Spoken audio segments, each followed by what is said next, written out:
অনুরাগের ছোঁয়া ধারাবাহিকের আগামী পর্বে আমরা দেখতে পাবো সূর্য ও দীপার আসল পরিচয় জানতে নার্স গোপনে ভিডিও করে পুলিশকে সবটা জানিয়ে দিল। হ্যাঁ বন্ধুরা, আমরা এমনটাই দেখতে পাবো অনুরাগের ছোঁয়া ধারাবাহিকের আগামী পর্বগুলোতে। দীপা সূর্যকে শান্ত করে ঘুম পাড়িয়ে মানসিক স্বাস্থ্যকেন্দ্র থেকে চলে এলে নার্স গোপনে সবাই চোখের আড়ালে সূর্যের কেবিনে ঢুকে সূর্যের কয়েকটা ছবি তুলে নেয়। অপরদিকে শোনার পর খুব কষ্ট হয়। তারা তাদের মার কাছে জানতে চায়, কেন আমাদের বলনি বাবার কথা। তখন দীপা বলে যে তোদের বাবাকে ওই অবস্থায় দেখলে তোদের খুব কষ্ট হতো, তাই তোদের আমি বলিনি।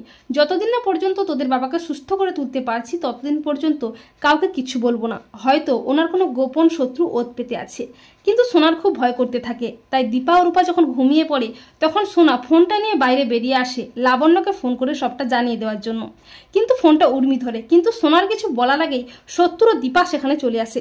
সোনা বলে, মা আমার খুব ভয় করছিল, তাই আমি দিদিভাইকে বলতাম যে বাবাকে আর আমাদের এখান থেকে নিয়ে যেতে।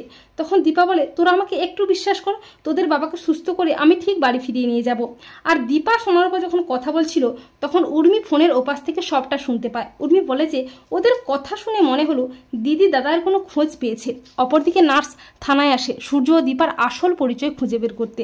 নার্স পুলিশকে সবটা খুলে বলে সূর্যের ব্যাপারে, এমনকি দীপার ছবিটাও পুলিশকে দেখিয়ে বলে যে এই মেয়েটা উর্মি ওই পেশেন্টের সেবা যত্ন করছে, ওর 2 মেয়েও আছে, তাদের বাবাকে নাকি ওই পেশেন্টের মতোই দেখতে।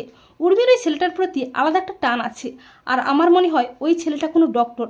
তখন পুলিশের মনে সন্দেহ হয়। পুলিশ বলে যে না, ও উর্মি নয়, ও দীপা। আর আমাদের খতিয়ে দেখতে হবে এই বিষয়টা, ওই ছেলেটি আসলে কোনো ক্রিমিনাল নয় তো। অপরদিকে দীপারও খুব ভয় করতে থাকে যে ডাক্তারবাবুর আসল পরিচয় যদি সামনে আসে তাহলে আবারও কোনো বিপদ হতে পারে। তো বন্ধুরা, তোমরা এটাই চাও তো যে দীপা যেন সূর্যের শত্রুদের খুঁজে বের করতে পারে আর সূর্যের আসল পরিচয় গোপন করে সূর্যকে বাড়ি ফিরিয়ে নিয়ে যেতে পারে?